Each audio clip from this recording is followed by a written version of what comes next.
So why do natives have such an interesting relationship to horse? So there's like two reasons, right? So first is that a lot of our communities have, right, these beings that, and we have this storytelling history and present, keep telling stories that has a lot of creepy stuff in it. Like, I remember this summer I was listening to some recordings by some Zoom meetings that the tribe was doing with elders, and the elder was talking about, there's this his grandma worried about, like, people, shadow people from underground sneaking in, right, and replacing people, so you had to like check to make sure that the people that you were the right person, right?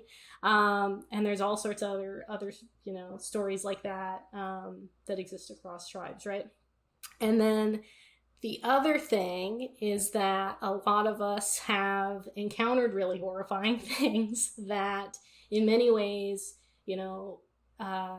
I talk about horror sometimes as like a what if. So, like, what if somebody came and like kidnapped your whole family, or like, what if somebody came and did something to you or to a family member that like fundamentally transformed who they are, and then you have to live with them, right? And that's not a what if for many Native people. That's like a reality, right?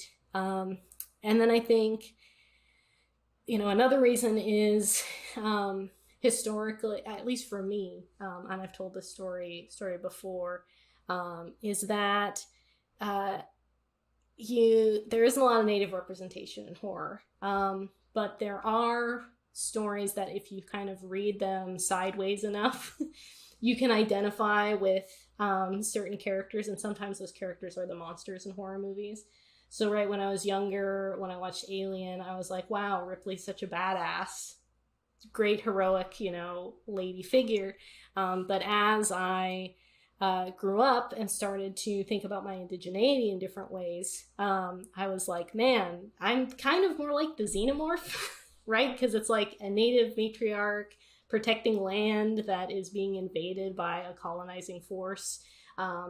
She has this like sexuality that everyone is like very, very confused about, and that is very threatening to a lot of the male white dude characters in that movie.